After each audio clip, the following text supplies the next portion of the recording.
Hi, everybody. Welcome back to the Be There in 5 podcast. I'm Kate Kennedy, your host. This week, well, we'll see how far this goes. I was kind of going to snorkel a few different things. And one of these was this, not rumor, but like I've seen a few different memes or videos this past week talking about how the D.A.R.E program from the 80s, huge by the 90s, rebranded to the real program, I think, sometime in the late 2000s, that it was an MLM or like a pyramid scheme. And I looked into this and I was like, yeah, like let's kind of skim through it. It's interesting to think about this program in general because it's now widely known to be statistically rather ineffective. And it was a very big part of, I don't know, I think it's a big part of like millennial lore in the same way like abstinence-only education being mandated in public schools was. Like we had a very like purity focused upbringing in many ways that really leveraged like Bush, Reagan era scare tactics and not giving us like practical solutions or tools for like the real world. Just hoping if they got into our brains young enough and scared us about enough things that we'd cooperate. And what's interesting is I've always kind of joked that D.A.R.E like completely worked on me. Like I know it didn't work by and large, but I found it so personally scary. And the stereotypes about the type of people who do drugs or offer you drugs or what they look like, you know, like the cartoon all-stars of it all, the guy in a trench coat offering you a doobie, the junkie in the alley that used to be the hottest guy in school but had one joint and his life went immediately spiraling into an addiction crisis because their whole thing was like weed is a gateway drug. But yeah, it's interesting to look back on. And on Instagram, I was like, yeah, if anybody has any anecdotes, like feel free to text the hotline. Just, you know, wanting some supporting tales from listeners, thinking this would be like a tight segment. I felt like shook by how many people wrote in. I don't even know what we're about to get into. And because the Beths are kind of, you know, podcasts often create communities of like-minded individuals. And I'm not like a particularly edgy gal, I don't think. And I've throughout the years learned that a lot of Beths self-identify similarly. And in my book, What in a Millennial, I described this as people who love to listen to I Knew You Were Trouble, but really hate getting in trouble. So I have a feeling that a lot of you probably would echo that D.A.R.E worked on you too, but I'm interested to see what you said. But the thing is, you guys, that's technically probably not true because I would be a part of the statistic that would serve the data point that it did not work. Because if you like drank before you were 21, smoked a cigarette before you were 18, did anything in this arena, you served the data point that it did not work. So even though, yeah, I've really never tried or been offered hard drugs, sadly.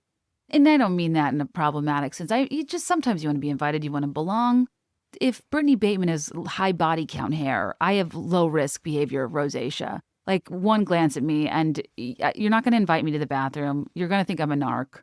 I don't know. I don't have the cool factor. And again, this is the problem with D.A.R.E. It taught me that like cool people do drugs.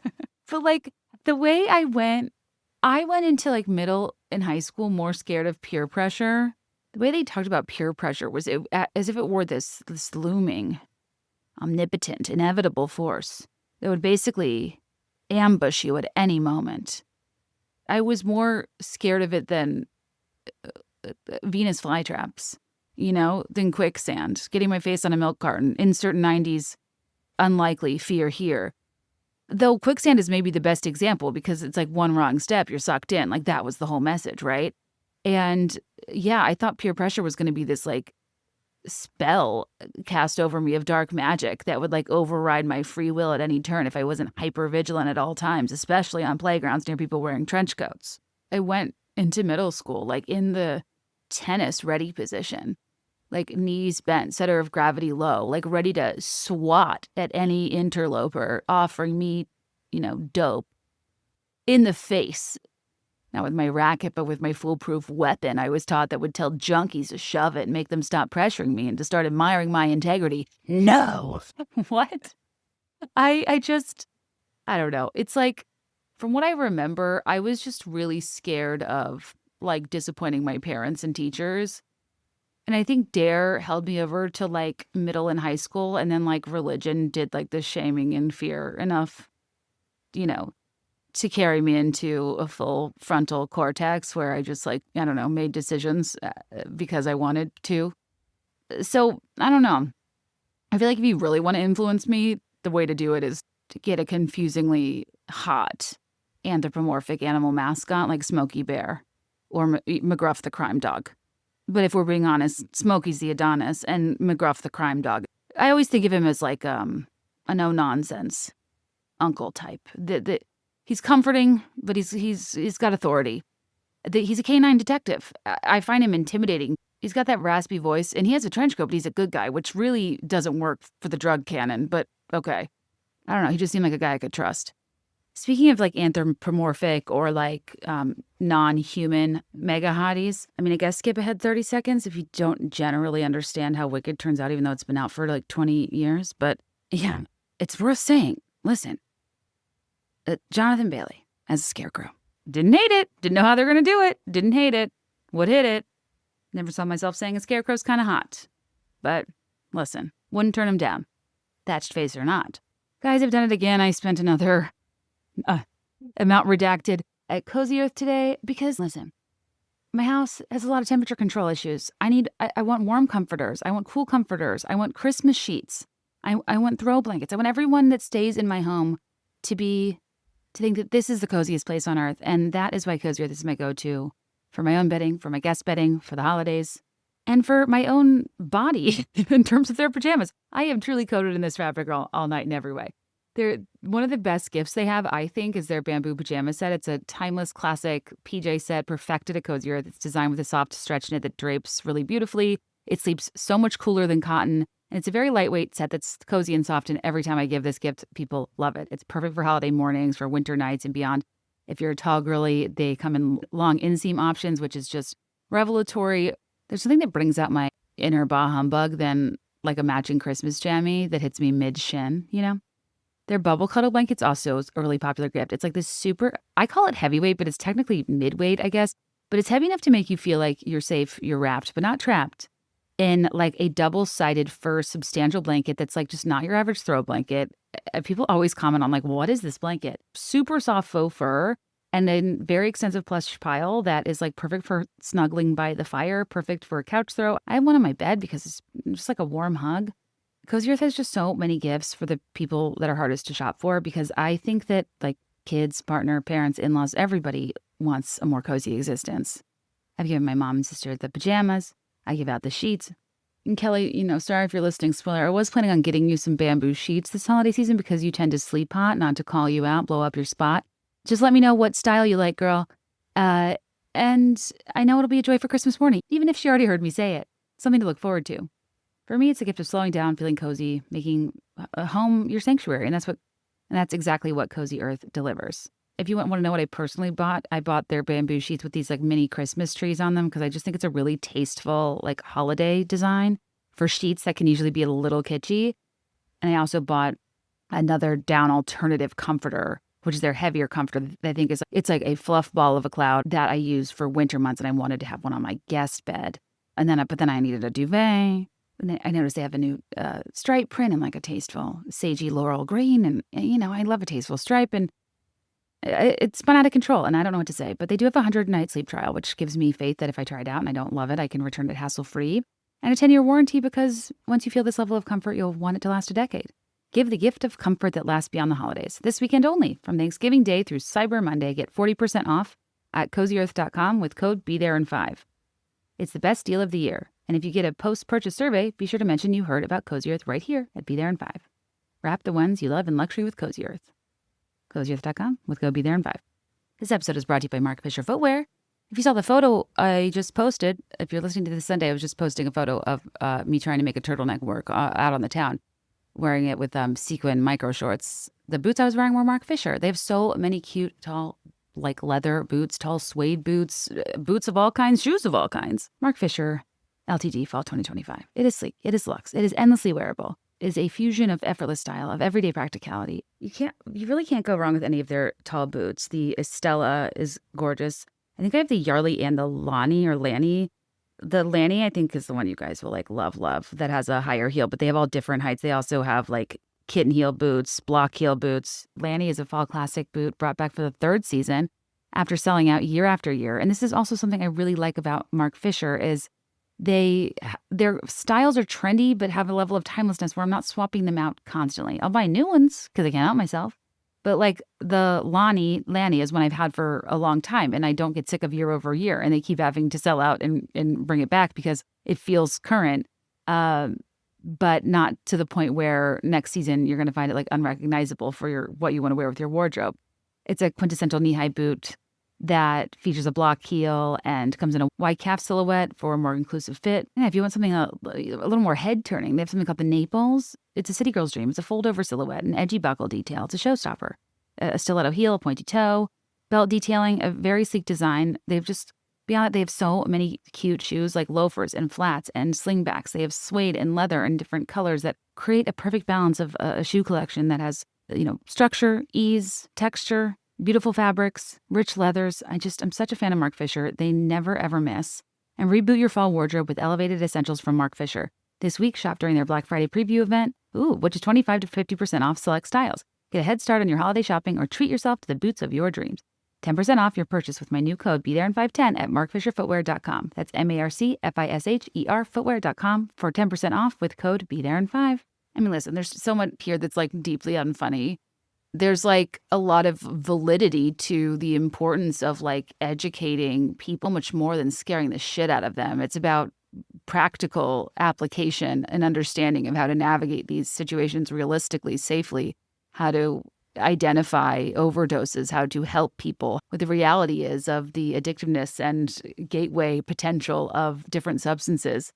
And I just think about it like sex ed in terms of like, okay, you can tell people not to have sex, give them no other information about STIs or contraception and beyond, and then send them out into the world completely unprepared for reality, maybe because they both use like just say no ideology. And yeah, both programs really like didn't acknowledge that teenagers are going to encounter these situations and need real tools and not like slogans or pie in the sky purity that assumes that scaring the shit out of them will solve all your problems. Both ignored and actively suppressed like harm reduction information. D.A.R.E wouldn't talk about safe drug use or even how to recognize an overdose, or talk about the danger of mixing substances or be realistic about the addictive potential of different substances and what like the reality of gateway drugs actually was. And like abstinence-only programs wouldn't teach about contraception or STI prevention. It's this misguided idea that if you give kids practical information, it somehow encourages the behavior, but it actually leaves them more at risk, leaving them unprepared when they inevitably face real-world situations that can't be fixed with quippy slogans and just firmly saying no. I think these types of programs, they have such political staying power too, because it makes people feel like they're doing something. It gives parents peace of mind. Like there's another entity that's working on their behalf to keep their kids out of trouble. And they also become really hard to criticize because you criticize D.A.R.E, you look like you're pro-drug. If you criticize abstinence-only education, you look like a creep who's pro-sex. Like that's what corrupts children. The consequences too of these failed programs fell hardest on communities that wouldn't have access to better information elsewhere and really needed those programs to get accurate, practical, applicable information to the reality of what these kids would face. There's just different ways that communities and kids in different circumstances are going to need to be spoken to navigate these situations. And from what I understand, it's like the research isn't saying nobody avoided drugs after D.A.R.E. It's saying the program itself wasn't the causal factor in those decisions ultimately, and it failed to reduce drug rates at a population level, which is why it's such a fascinating cultural artifact in many ways, because it's like so universally remembered and there's such distinct elements of it that were effective in terms of burying themselves in our brains. And it was pretty long-standing and politically untouchable for years until it was found to be fairly useless. And it's almost become an element of nostalgia where the T-shirts and merch are valued because of how wacky the whole thing is in hindsight. So yeah, there's this video that's gone viral the past couple weeks from a podcast called Things I Learned Last Night with Jaron Myers, I think. If you want to look it up, But it's like a minute-long video talking about how the D.A.R.E program was basically an MLM. The officers got commissions and kickbacks. And I looked into this, and we'll get into this a bit later. And the answer is kind of like yes and no when we're asking if D.A.R.E was an MLM. And there's two different like business models that are kind of getting collapsed into this conversation I've found. And there's some stuff I'm just like seeing in Instagram videos and TikToks and stuff that like isn't verifiable, but some of it is. And it's more like there's a lot of elements about D.A.R.E internally in terms of their expansion program that resembles the shape of a pyramid scheme, even if financially it doesn't necessarily meet that criteria. And then there's also the fundraising private companies that were contracted on behalf of D.A.R.E.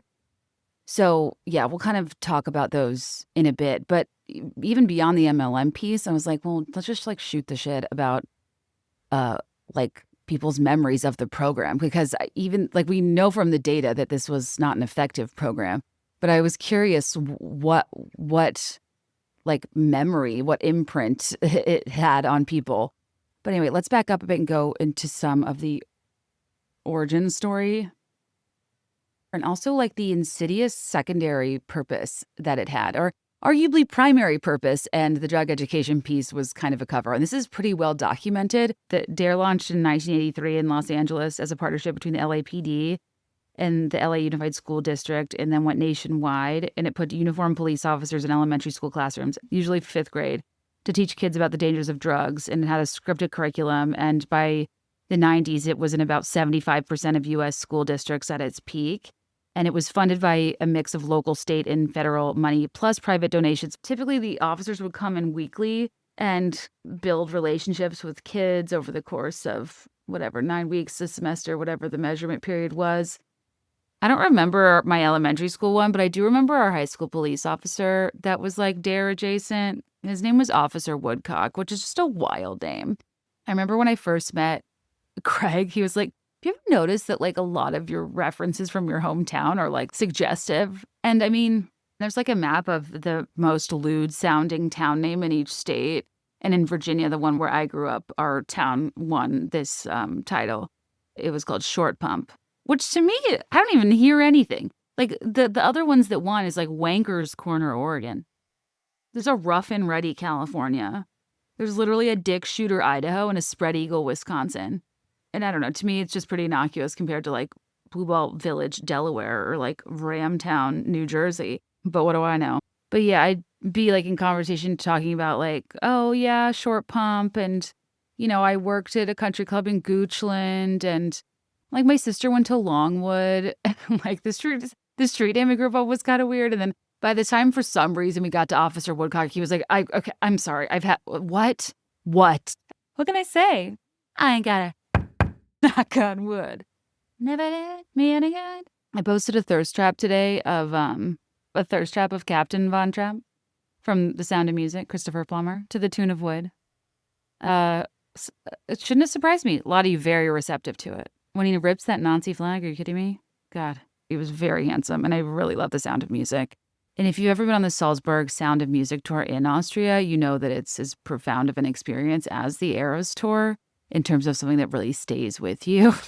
Random aside, so a couple months, in September, Sasha Mamet's team reached out to ask if I could moderate her panel for like Chicago Humanities Festival, because she'd written a memoir. So, and she's Shoshana from Girls. And so I read her memoir to like prepare questions, and we hung out in her green room for a bit. And all I wanted to ask her about, which is like the thing, her book kind of like starts on a joke of being like a Nepo baby, which is interesting because I actually don't know if like for most people her age, her dad, David Mamet, is like that top of mind. He's known for the play Glengarry Glen Ross. To me, what was like thrilling is that her maternal grandfather, Russell Krauss, co-wrote the book for Sound of Music. So yeah, Sasha Mamet's grandfather like literally created the stage version we all know of The Sound of Music. And my sister and I were talking before I went to the event. And Kelly sent me a text before the show, and I'd forgotten who she was married to. And she was like, She was like the dotted line from The Sound of Music to Hunting Wives is wild. And I was like, wait, what? And I was like, oh my God, you're right. Like in one family, in one extended family, we have legendary musical movie, The Sound of Music, Pulitzer Prize winning play, Glengarry Glen Ross, the star of Millennial cultural touchstone, HBO's Girls, and relevant to today's topic, the iconic episode The Crackcident, to homoerotic MAGA fan fiction that somehow got greenlit at Netflix that was originally meant for the network Stars with a Z, called Hunting Wives, where Zasha Mamet's husband in real life plays Brittany Snow's husband. Instead I focused on the book, but it was tough. It was tough. Anyway, I got off track long ago with Officer Woodcock. Yeah, officers would come in. There was like a workbook, there was essay contests, there was presentations, there were T-shirts that people then started to wear ironically. They'd teach just say no. They'd scare the shit out of you. There was a big focus on peer pressure, on self-esteem building. We would do role play exercises saying no to drugs. We'd learn about different substances. And I think there was a graduation ceremony element too, right? Or maybe medals. But basically by the late 90s and early 2000s, there were countless studies that showed D.A.R.E didn't actually reduce drug use. And some research even suggested it increased adolescent curiosity about drugs by putting them front and center in kids' minds before they ever would be aware of them. And a major 1999 Surgeon General report found no evidence it worked, and it was teaching drug facts to 10-year-olds who weren't facing real decisions yet about these things by using a cop's authority to scare them rather than actually rely on evidence-based prevention strategies. And not to mention there's the element of a cop in schools positioned as this friendly authority figure. At the exact same time, Daryl Gates was sending officers into classrooms to be kids' BFFs. The LAPD was ramping up their aggressive drug raids and their stop and frisk tactics. And, the program's normalizing police presence in schools as a means to build trust with children, but also sometimes weaponizing that trust when kids would inform on their parents. So, in communities where there's a fraught relationship with police and they're not this neutral, friendly authority figure, it was a weird dynamic to be asking kids to see them as these trustworthy role models. And historians who have studied D.A.R.E point out that it functioned as a campaign that positioned cops as friendly helpers to kids in communities where police were simultaneously conducting militarized drug enforcement in ways that read as more of a coordinated effort to shape public perception of police. There's a historian named Max Felker-Cantor who's been interviewed everywhere, academic journals, NPR and beyond. His work is widely cited. So if you want to read more about this, I gather he's a fairly credible, respected academic source on this specific angle, explored the police legitimacy element in terms of public relations for improving public perception of police. And it's pretty interesting. The reports about D.A.R.E efficacy, too. I mean, you can look up DOJ commission studies. There's a Government Accountability Office report. There's peer-reviewed journals like the American Journal of Public Health. There's so many different academic and medical public health pieces of literature that don't have an agenda. They're just looking at data, and they're like, what was this? There's also the element of D.A.R.E America, the nonprofit that runs it, fighting so hard against marijuana legalization for decades. And there really being kind of a question about whether the organization actually was worried about marijuana or if at a point it was more about self-preservation because of all of the misinformation they had spread for so many years about it being a gateway drug, to the point where they had to overhaul their curriculum, like I mentioned earlier, to keeping it real, which was, that was in 2009. And again in 2014, because the evidence against the original program was so damning. I was watching this YouTube video about how in 1983, researchers at USC were testing a drug prevention program called Project SMART. And they discovered that a component of their curriculum called the affective education part that focused on self-esteem made kids more likely to experiment with drugs, so they dropped it. And then LAPD chief, you might have heard of him, Daryl Gates, approached them wanting to use police officers to teach their curriculum. The researchers said no, but they shared their findings, explicitly warning Daryl Gates which components didn't work. D.A.R.E still launched that year, and they kept in the part that researchers knew encouraged drug use. And Daryl Gates was the LAPD chief who created SWAT teams and was eventually forced to resign after the Rodney King riots. The fact that he started D.A.R.E in 1983, like that, I did not know that that was the origin story. According to a former LAPD cop who worked directly under Gates during D.A.R.E.'s creation, people inside the department thought it was a ridiculous idea and believed it's not going to work from the start. Fast forward to the early 90s, when D.A.R.E is in over half of the U.S. school districts, the Department of Justice commissions a 3-year independent study. And when the findings were that D.A.R.E doesn't reduce drug usage, the DOJ refuses to publish it. And when researchers submit it to the American Journal of Public Health, one of the, I guess, most respected journals in the field, D.A.R.E tries to intimidate the journal to prevent publication, and they publish it anyways in 1994.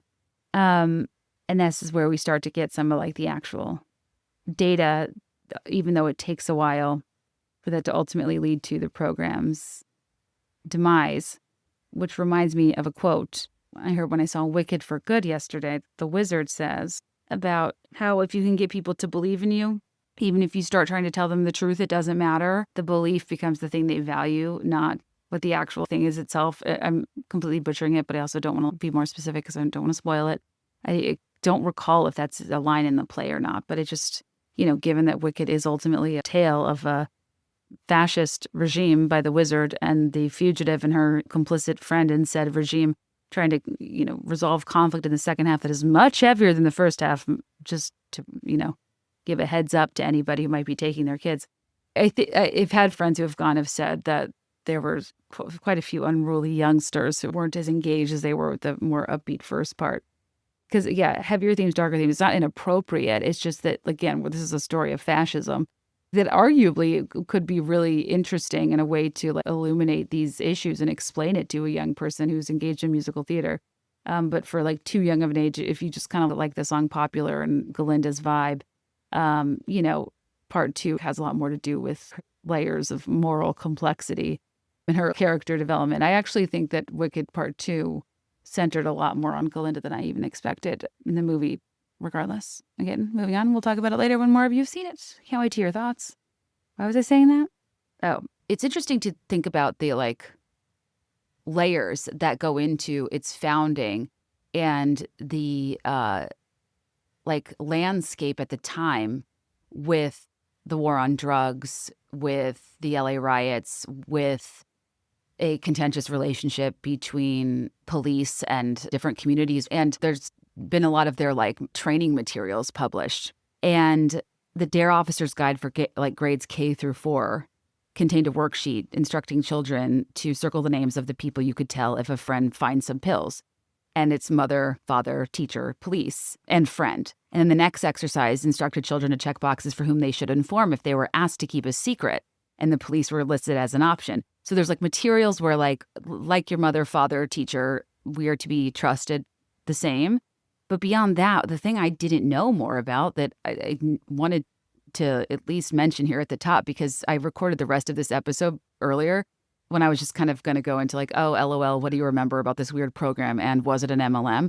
But the far more insidious thing here is the well-documented nature of it being essentially a surveillance program as well. And I mean, this is on Wikipedia's, D.A.R.E.'s Wikipedia page. I'm like, how did I not know this? D.A.R.E officers were encouraged to put a D.A.R.E box in every classroom where students could drop drug information or questions under the pretense of anonymity. And then officers were instructed that if a student makes a disclosure related to drug use, the officer should report the information to further authorities, both school and police. And there's all these specific cases. A mother and father in Caroline County, Maryland, for example, were jailed for 30 days after their daughter informed a police D.A.R.E instructor that her parents had marijuana plants in their home. That's from the Washington Post in 1993. In Boston, children who had tipped police stepped out of their homes carrying D.A.R.E diplomas as the police arrived to arrest their parents. In 1991, a 10-year-old Joaquin Herrera of Inglewood, Colorado, phoned 911, announced, "I'm a D.A.R.E kid," and summoned police to discover marijuana in his parents' home. There's so many random examples like that, but the most egregious was the Crystal Grandel case. So in Maine, a guidance counselor asked 11-year-old Crystal Grandel if her parents used drugs. Assured that nothing would happen, Crystal admitted her parents smoked marijuana. The officer told Crystal that if she cooperated, there would be no consequences, but if she didn't cooperate, both she and her parents would be in a lot of trouble. And apparently the officer told Crystal that she should not tell her parents about this meeting with the D.A.R.E officer because often parents beat their children after children talk to the police. After Crystal complied, police raided her home, arrested her parents, and took Crystal and her younger sister to a relative's house. The family later successfully sued the department, with the court finding the officer's actions shocking to the conscience and unworthy of constitutional protection. And yeah, there was like a whole counter movement. Parents Against D.A.R.E spread to at least 28 states, basically dubbing D.A.R.E the stuff of Orwellian fiction because it's, the police or school eliciting information about what's happening in people's homes without their knowledge or consent via their kids who are kind of being intimidated and tricked into sharing this information. In summary, the historian I mentioned earlier, Max Felker-Cantor, his academic article puts it best. D.A.R.E, in effect, deputized students to alert the police of friends and family members who engaged in drug use. Anyway, this is a part that's well documented. If you're interested in learning more, I can't believe kids as informants was such a big story in the Wall Street Journal and Washington Post and stuff in the 90s while it was going on, and that this wasn't, I don't know, more top of mind. I just did not know that was a big part of this program. Did you guys? But there's a really interesting Cambridge University Press paper called Dare to Say No, Police and the Cultural Politics of Prevention in the War on Drugs. There's a Slate article called D.A.R.E Snitches, a history of kids who thought they were doing what was right. There's a lot of really interesting sources about this. I'll put them in the show notes because I wasn't anticipating on doing a full D.A.R.E episode, so I didn't do a ton of my own research and analytics that I would normally prepare for a while before doing a deep dive. There was almost so much engagement and so many anecdotes sent in that by the time I read them all, I was like, oh, well, this is the episode.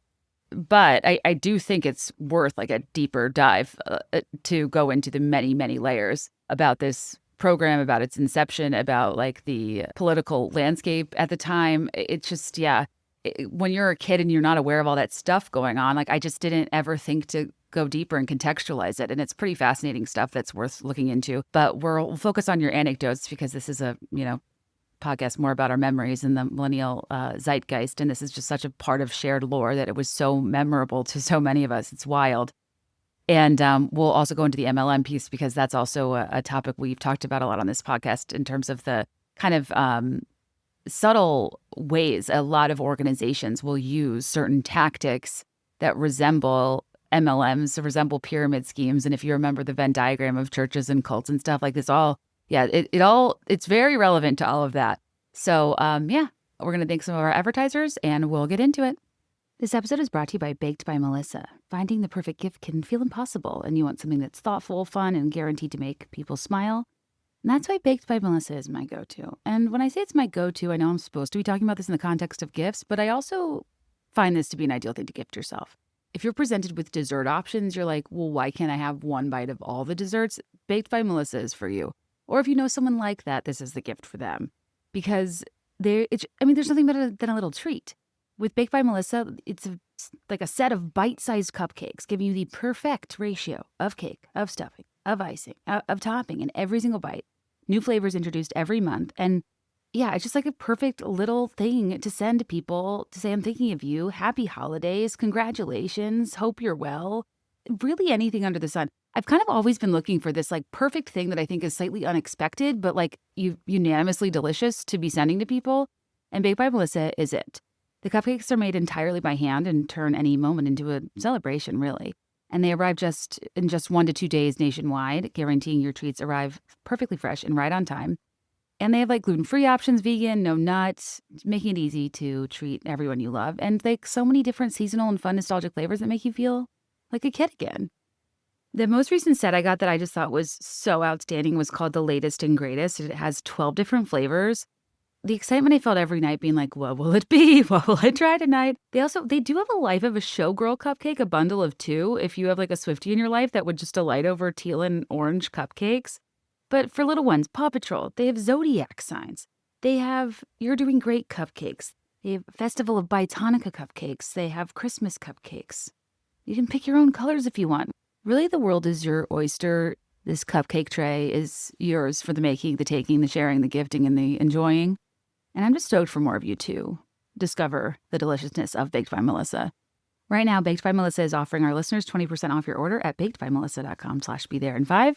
That's bakedbymelissa.com/BeThereIn5 for 20% off your order. bakedbymelissa.com/BeThereIn5. I'm literally going on now to order some.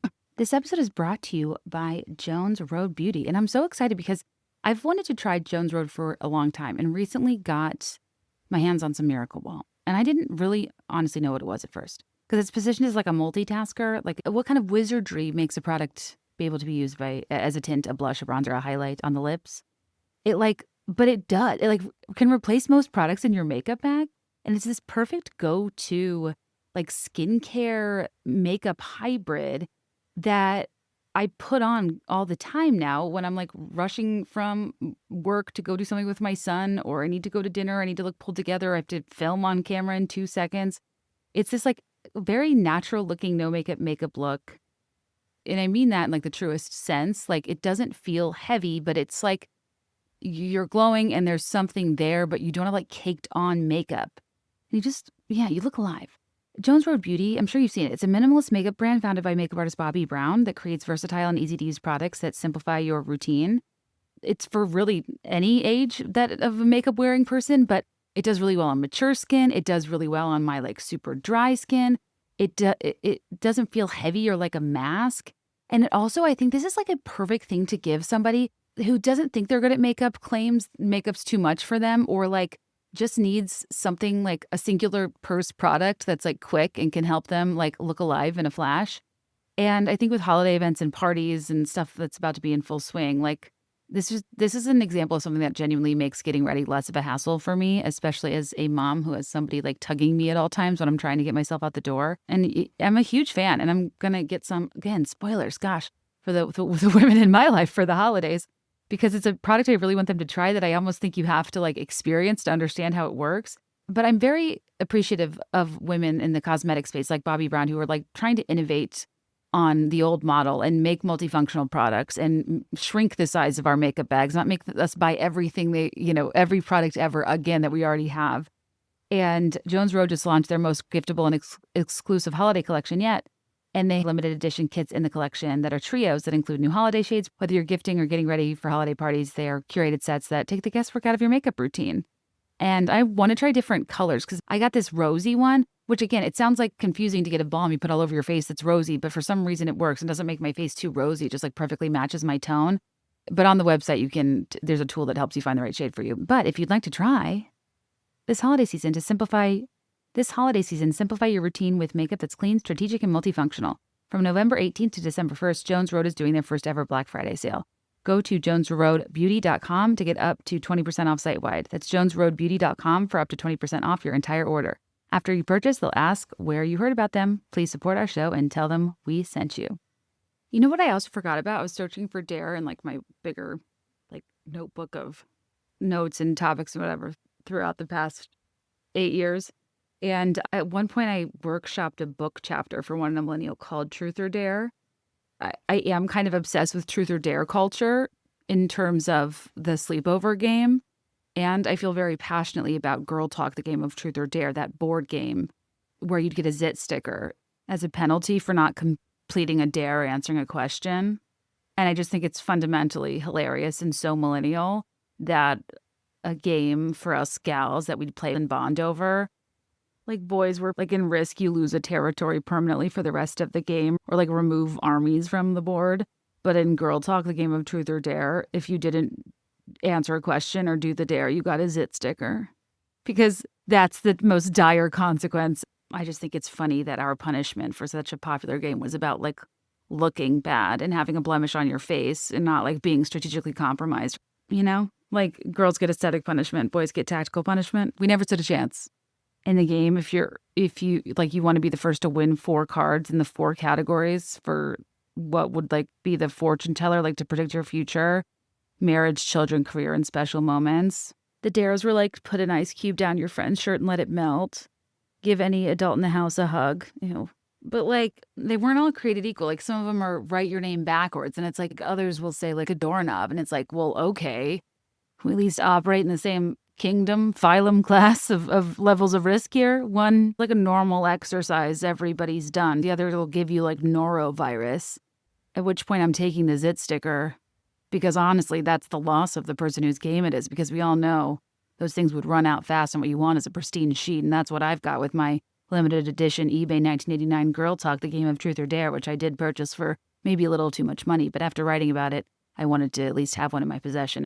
Anyway, I think games like Truth or Dare or Never Have I Ever are such personality tests or such vehicles for your social brand at the age you are when you're playing that let's confess things or do crazy things aloud. And like, honestly, the people who D.A.R.E worked on were 1,000% the people that would pick truth. Truth kids are risk averse. Truth kids have risk averse rosacea. They'd rather reveal their crush or pretend they have one than do something mildly physical. Whereas D.A.R.E kids understand that, actions are temporary. Vulnerability is expensive. I think with truth, you maintain control. Like, you control the narrative. You strategically reveal what you do or don't want. Like, this isn't the secret lives of Mormon wives. First or second lie detector test. This is casual sleepover gameplay. If you always pick truth, D.A.R.E was for you. You've been practicing saying no since you were 8 years old. You couldn't stomach the suspense of prank calling somebody's brother. Pretty sure you weren't going to play fast and loose with a heroin needle in the woods after PE as if that was a real scenario that was going to happen in 5th grade. Picking truth meant you feared embarrassment more than vulnerability, if that makes sense. I did find as a kid, people that were often not easily physically embarrassed were often more nervous and withholding emotionally, whereas I don't easily emotionally embarrass, but I do not like physical embarrassment, and I hate pranks. Prank culture is the worst. Prank culture is not okay. Prank culture is systematic bullying. Tell me I'm not a good sport. Tell me I'm no fun. I don't care. To make a joke out of somebody or to trick somebody and then gaslight the person being pranked into them needing to be a good sport about being humiliated or scared or whatever, as if they're the problem for not being able to take a joke. Are you kidding me? For every prank I didn't respond well to and then felt ashamed for not being more chill about it, I wish I could gaslight them, strike a match on all my wasted time. Because that is just, it's cruel behavior masquerading as fun and games. And if you want to cover somebody's car with Post-its or something, go for it. But you know what I mean. Especially with young kids, it's usually let's make someone look stupid or feel scared just so we can laugh at them and then make them think that they're being upset as a function of them lacking a sense of humor and make them feel all the worse about themselves than they already did while this prank was occurring because they were obviously targeted as a member of the friend group who was the funnest one to laugh at. I think in my neck of the middle to upper middle class suburban woods, the reality was peer pressure as it related to drugs was a lot harder to come by than peer pressure as it related to casual pranking. I don't remember feeling any intense pressure to do something legitimately illegal, but I was kind of labeled my friend group's resident bad time gal every time I wouldn't ding dong ditch or TP a house. I just don't find it funny. If we want to have fun and do something funny, let's craft something actually funny. This is my issue with a lot of physical comedy as well, you guys. I don't need to get into it. We're here to have fun and talk about drug education. Anyway, why did I bring that? Oh, because when I was looking for past research I had done about D.A.R.E, and then I found a potential scrap chapter called Truth or D.A.R.E that had to do with the analytics of truth people or D.A.R.E people, but then also was going to talk about D.A.R.E and general risk aversion. And I think we all know why that chapter didn't go anywhere. But also the other episode where I realized that that crowdsourcing from Beth's about risky behavior, when Kelly and I did the graduation stories, senior assassins, or the senior prank, the the anecdotes were yeah, so all these kids did this crazy thing. I didn't go though. It was kind of comedically anticlimactic. I'm interested to see what we get into. Read drug education stories, because I had a feeling D.A.R.E probably scared the shit out of many of us. Okay, so what do we have here? This person said, I won the D.A.R.E essay contest in 5th grade, and my mom still brings up how embarrassing it was for her that I wrote about how she occasionally drinks wine with dinner and read it aloud at the awards luncheon. Wait, why? Oh my God, that's funny. Also remind me to tell you a story about Teddy later, as it relates to my fears about being a wine mom. Hey, Kate, when I was in D.A.R.E in 2005, we were getting ready for the big performance at the end of the year. The shirts we got were too big for all of the girls. My friend's grandma tied knots to shorten them, but the D.A.R.E office said we had to untie them because we looked too gang-related. Oh, God. Stop. What? Knotting? It's knotting a shirt in the back, at your hip, on the side. Hell, making a t-shirt into a makeshift short-sleeve bra by topsy-tailing it and flipping it through the collar. Gang-related. It's roller rink core. It's summer camp core. It's, I got a free t-shirt from a 5K, but it's too big because I didn't get to the table in time for my size core. That's just stupid. I mean, given our underrepresentation in STEM fields, it's one of the true innovations of girlhood, where we have the power and craftiness to take a shapeless rectangle of fabric and make it somewhat flattering. Like, this is, yeah, that's like a great example of the framework about being about seeing like threats anywhere, right? Like, that's the most innocent behavior. And somebody's grandma did it. Whatever. It just embodies the paranoia. D.A.R.E story. My dad was a school resource officer and football coach at the high school for most of my childhood. The police department asked him to do D.A.R.E training and sent him down to the state training center in Springfield, Illinois for a week with a few other officers. Midway through, my dad was asked to leave for not taking it seriously enough. They were simulating doing an activity they do with kids where they make their own acronym for D.A.R.E.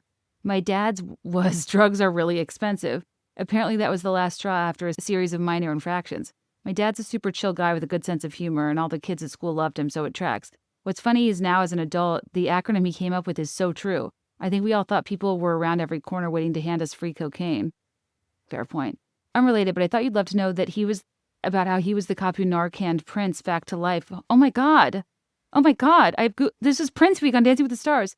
Am I allowed to say this on air? He was the cop who Narcaned Prince back to life when he emergency landed at the Quad Cities airport maybe 2-ish weeks before he actually died of an overdose. The whole story is wild. I'm grateful for his work he did, and I'm grateful for his intervention with Prince.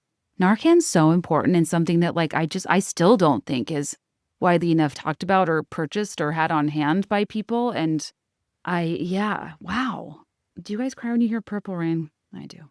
This week on Dancing with the Stars, it made me realize I maybe don't like as many Prince songs as I thought I did, if I'm being totally honest. But the ones I do, I really like. But the ones I don't, I just was like, I feel like we don't need a Prince night. You know, may he rest. But Ezra was saying, like, we need an ABBA night. We need a Broadway night. We need a Gaga night. And I was like, it's the snaps were snapping the more he was talking. I was like, yes, he gets it. This is how we leverage the young people on the show. Like, we've moved out of like Barry Manilow and Michael Bublé territory, thank God. And Prince was like, at least had some cool, sexy, classic numbers. But we're not here to talk about Dancing with the Stars. I'm so upset it's almost over. It's like, I've always liked it and gone in and out over the years, but depending on how good the cast is and stuff. But this year, I think I and a lot of other people, it's just like we needed something fun, light, positive, and like a multiverse to obsess over. And treated it like it should operate with the fairness of an actual democracy, I think due to a loss of control for the one we're in today. And it was ultimately, shadowed for many by how long Andy Richter stayed, but demolished with Whitney Levitt leaving this week, you guys. I am grieving not seeing that freestyle. Oof. This one says, when I was around 7 years old, I went with my mom, a teacher, to the Teachers Resource Center at the school district office. I had to wait in the lobby because she couldn't take me in with her. While waiting, a D.A.R.E officer man asked if I wanted some D.A.R.E swag, and I was like, yes, stickers. So he took me out to his car in the parking lot, opened the trunk full of D.A.R.E swag. I grabbed some goods and then went back to the lobby until my mom came out. She probably never knew I went out to a stranger's car. Yeah, I was going to say, you're 7? And the D.A.R.E officer, the guy who's like alerting you of risks around every corner and telling you to just say no, lured you out to his car for stickers. It's crazy. This one says, we performed skits for our parents when we completed the D.A.R.E program, explaining what we learned. In my skit, my friend Britt died from smoking weed, and another friend got in a fight and seriously hurt their sibling. The moral obviously was drugs are dangerous and make you do bad things. That night, my parents sat me down for a long talk about how no one has ever died from smoking too much weed, and no one wants to fight while high. They then told me lots of fun stories about how high they used to get and occasionally still did, and said that while I should stay far, far away from hard drugs, I was welcome to try weed and alcohol in a safe, controlled environment with them when I was older. Ironically, I didn't smoke weed until I was 21, partly because it never felt taboo. That's what they say about the kids and alcohol in Europe, I don't know. It's also worth mentioning I attended a private Catholic school. My parents adored the school. My dad and all 8 of his siblings attended, but they were pretty progressive cafeteria Catholics that encouraged us to challenge the church and think deeply about what rules and restrictions didn't seem to make sense.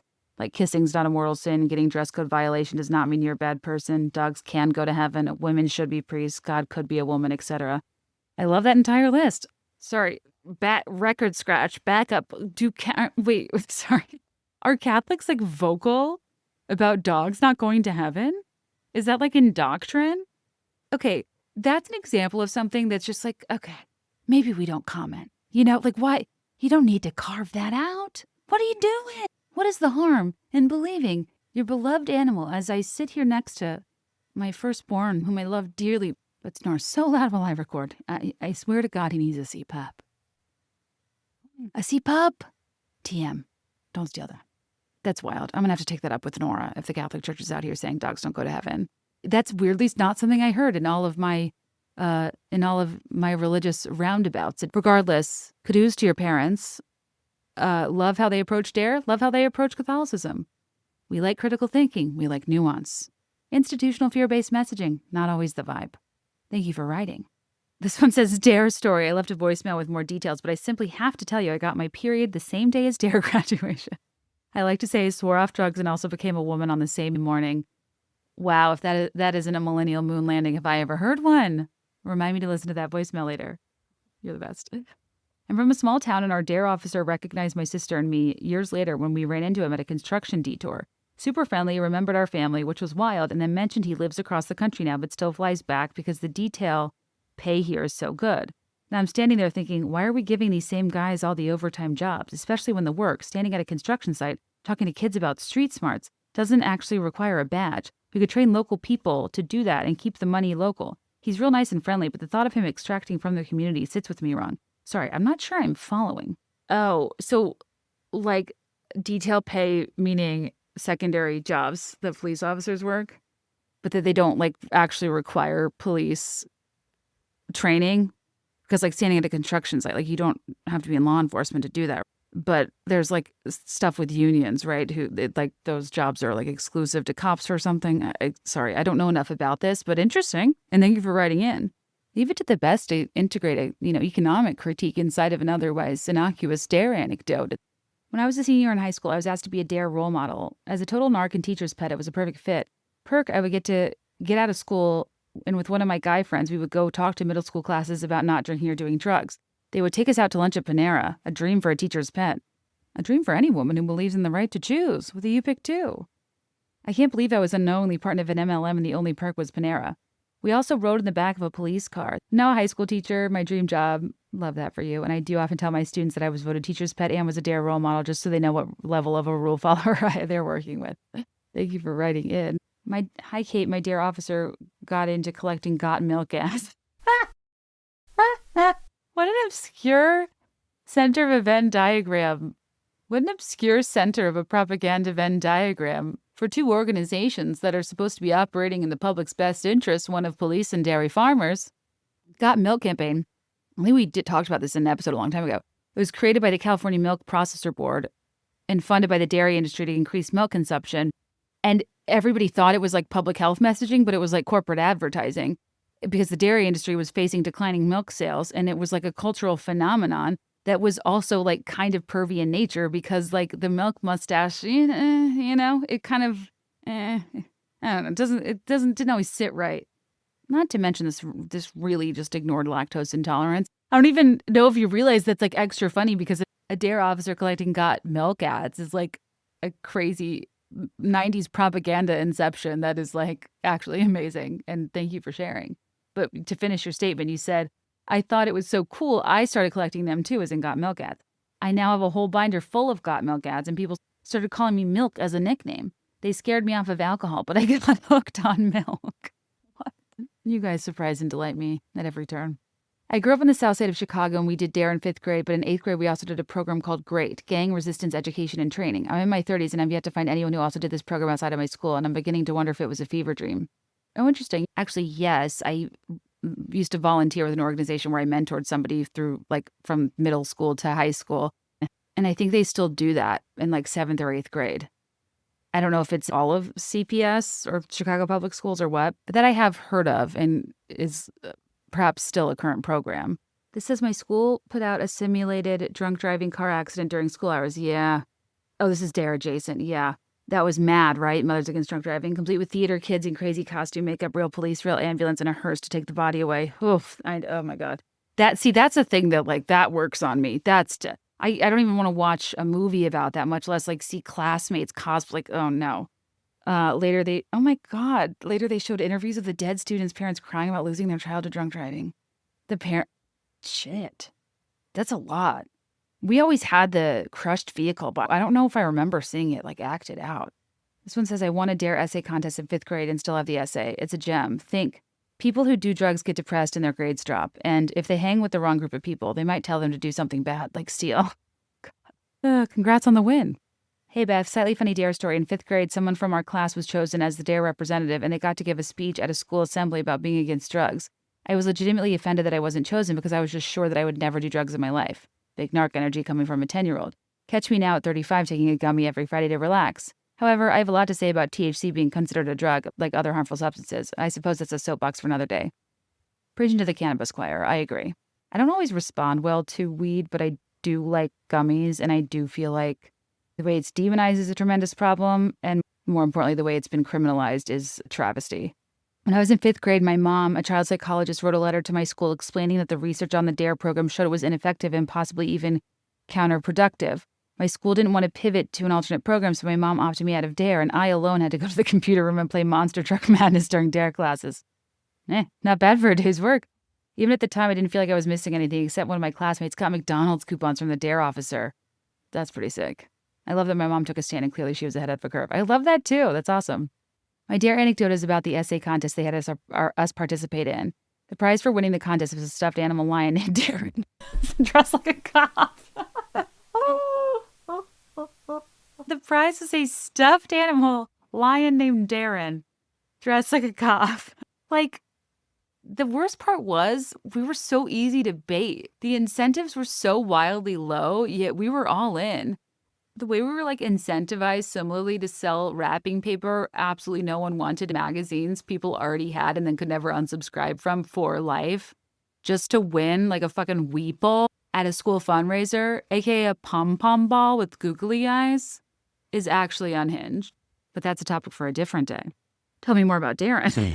No idea what the topic of the essay contest was, but Stephen Henry won. Shout out Steve. He later became the valedictorian and is like an uber smart scientist, so good for him. And I was so freaking jealous that he got Darren. Do you think he still has Darren? The other anecdote I remember is being shown this framed shadow box display of pills next to common candy and how closely they resembled each other. I remember thinking how easily I could be duped into taking pills instead of Smarties. I mean, listen, I actually think that that's a valid thing today in something people need to be really careful about with gummies that are like literal candy. But I don't remember being afraid of that problem. That's really funny, though. I think Smarties are an undersung Halloween candy, so I theoretically would have been vulnerable. This one says, one of our D.A.R.E days at school, I had to go to the principal's office, and for whatever reason, the principal just pulled me into the teacher's lounge to berate me instead of his office, and our D.A.R.E officer was standing in the corner, chuckling to himself. I was obviously mortified as a 5th grader and realized the scary, serious D.A.R.E officer is just some guy laughing at a kid getting in trouble, and hated him and the program ever since. Yeah, what a loser. Prior to this incident, I have a D.A.R.E memory of our class picking out what we would want our license plates to say. Desperate to feel like I was cool and had a cool hobby, I took piano lessons. I made mine Pano Girl and was wildly disappointed when my teacher didn't know that I was trying to convey Piano Girl. Sorry, what? A D.A.R.E memory, our class picking out what we want our license plates to say in D.A.R.E? I mean, listen, these are the perils of vanity plates. And, a lot of people have been there. If I saw Pano Girl, see, that's a tough one because I don't know what else you could do if you ran out of letters. Because otherwise you're Pinot Girl, you're PN Girl.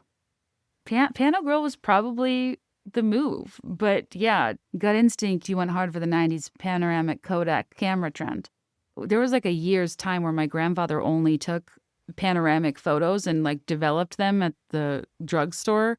And it's always funny to go through photo albums because they're always like sticky. Like it's very hard to place panoramic photos inside a typical photo album. And it makes me laugh that we have a handful of those because it was kind of one of those trends that you thought would last longer than it did and kind of ended up being like curved TVs. You know what I mean? That just like didn't really stand the test of time as it relates to how we're experimenting with landscape media. Like, do you guys ever use the feature on your iPhone? And anytime I have, it's a photo I never go back to. Why? Because it's not optimized for my screen. Am I printing out photos? God, no. Unless it's a chat book for, photos of my child, in which case I let the automatic feature pick the photos. And as you saw on Instagram, one sneaks in there of a Sneaks high heel sneaker because I swear to God, I think it thought it was a toddler shoe. But so now my son's memory book has a sneak in it, which is crazy because the only reason it was so present in my photo album is because of how much I hate that shoe. Wow, I'm not even making a dent in these, you guys. These are like way more fun than I remember. That sounds weird per the topic, but it's almost like I just don't know what's coming. Everyone's brought something different to the table. I mean, we already have 2 nicknames, from Pano Girl to being dubbed Milk for your D.A.R.E officer getting you into dairy propaganda memorabilia. I mean, you guys just use so many multitudes. I'm endlessly impressed. In 5th grade, at the end of D.A.R.E, they had us write an essay about why we wouldn't do drugs in the future. We knew going into it that there were going to be 2 winners chosen. I submitted my essay alongside a boy in my class. It was announced in front of the school at an assembly, and they brought us up to the front and we took a picture with the police officer. I was very tall for a 5th grader, and in the picture it looks like I am with the police officer and the other 5th grader is our son. I look so embarrassed in the picture. I think we won a chance to ride in a police car. Wow. You could also do that by, I don't know, not saying no to drugs. Also, it made sense that it's an MLM. It was always the young, cute police officers that taught D.A.R.E, not in my experience. Better yet, my husband grew up in a city close to me, and he said his parents signed him out of D.A.R.E because they didn't believe in making people who do drugs seem like they're bad people. We always joked that he didn't do D.A.R.E and I won D.A.R.E and neither of us do drugs. God, this is some progressive parents. And yeah, it's one of the many things wrong with how these things were positioned. We had the D.A.R.E program at my small suburban Lutheran school. In 6th grade, on the last day of the program, the officer gave out certificates to each of us after completing it. Most people went up and shook his hand, but I wanted to be creative. I did a little bit with him. Slap me high. He had to give me a high five. Slap me low. Slap down low. In space. Obviously a way high five. On the face. I slapped him on the face. I thought it was funny. My teachers were stunned, mortified, frozen in place, etc. I did not realize at the time it's because I assaulted a police officer. Oh my God. I'm now a high school teacher, and every Friday I say to my students, hugs, not drugs. Though I haven't always taken my own advice, I still think I bounced back from the 6th grade incident pretty well. The fact that you took the D.A.R.E graduation as an opportunity to, listen, I get wanting to be creative. I get wanting to be clever. If you're an Enneagram 4, a handshake does seem uninspired. But taking the D.A.R.E graduation as your opportunity to innovate, and not connecting that you cannot slap a police officer in the face is wild behavior. Slap me high, slap me low, in space, on the face. I thought you were going to say slap me high, slap me low, in space, too slow. I did not see on the face coming. Wow. You know something else that can't be too high or too low and slaps you in the face if it's too slow? When your meats aren't the proper internal cooking temperature. And I'm going somewhere with this. This episode is brought to you by IQ, and I'm excited to tell you about Chef IQ because, okay, picture this. You are cooking, heck, catering and reheating. I don't care. You're preparing a meal of different things that have different cook times, and you want to serve at an adequate temperature. And it's like a symphony of like phone alarms and timers, and it's all really confusing. But the stakes are quite high when we're working with a steak, when we're working with a turkey, a chicken, any sort of meat or seafood, in terms of what internal temperature it needs to. Imagine having a smart thermometer or a series of smart thermometers connected to your phone, and it accurately, conveniently, in a user-friendly way on your phone app will give you real-time alerts, predictive cook times, the exact temperature of the food, the ability to monitor your cooking from anywhere with a very thin design that leaves next to no mark on your food. With water-proven, dishwasher-safe thermometer probe. No offense to men, I know you're out there. So many listen to this show. They're kind of hard to shop for. They are. And unlike the gift guides that have like the beard cape to keep your trimmings out of the sink, I don't know. I'm not inspired by men's gift guides, but I recently gave my dad a gift, this Chef IQ smart thermometer. And I could tell he actually liked it and was excited to use it. And it was something like different he hadn't heard of before that will genuinely be a helpful tool for holiday hosting. My dad is very devoted to a complex series of timers, ovens, grills, and stoves that his phone goes off every 5 seconds when he's making food for the holidays. But we're very passionate in my family about serving food at the proper temperature. The one I gave him as 4 different like Bluetooth Wi-Fi enabled heat safe thermometers you put in different dishes and from your phone can track their live temperature, get alerted when they're at their desired temperature, be told for how long they should rest. I mean, the whole thing. So if you're cooking multiple things at once and want to be able to enjoy your guests right on your phone, you can see in real time everything's status without having to open and close doors, poke your turkey, risk ruining your prime rib. I mean, when we're working with like large amounts of high-end red meats in a hosting situation, like this is literally the answer. And he used it for like burgers the other night, for example. If you live in a cold climate, if you are grilling outside, leaving your thin thermometer in your meat and it tells you when to flip. Like, that's amazing. So you don't have to stand out there. I just think this is like a really, really great gift, and one that I, with my own eyes, saw somebody in my life that I wasn't sure what to get them for the holidays actually enjoy. And it's the ultimate gift, perfect for seasoned cooks, kitchen rookies, and everyone in between, which I also really like about it because it will delight both. You just insert the sensor, you tell the app what you're cooking, and then you sit back and relax. It'll tell you when to flip, when to take it off the heat, how long to let it rest. It's like having a personal chef watching the stove so you can hang out with your guests. And no more oven peaking, no more dried out turkey. That's my nightmare. I've never cooked a turkey. I don't even know where I'd begin, but maybe with Chef IQ is where I start. And now get 30% off site-wide with code BeThereIn5 at chefiq.com. That's chefiq.com, promo code BeThereIn5. We can't all be Steve Henry, but this episode is brought to you by Draper James. I'm excited to share with you one of my favorite brands, one of Kelly Kennedy's favorite brands too. Draper James is a great place to build a wardrobe that delivers, that has versatile pieces you can like grab and go to like wear throughout the day that kind of like work for casual or work enough to go to work that, you know, I'd feel cute in at dinner, but like aren't overly categorized in like athleisure, business cat. You know what I mean? Just like cute outfits that like go anywhere. I just got such fun pieces from there. Draper James consistently drops fresh arrivals that keep my closet feeling current without chasing fleeting trends. Beyond the new arrivals, Draper James really shines with their timeless staples. They're, you know, the things that make you instantly feel put together, that you reach for year after year, not pieces that just work for one season. Because the attention to detail is what sets them apart. The thoughtful craftsmanship shows it in every stitch and in every button, every seam. You can feel the quality the moment you put something on.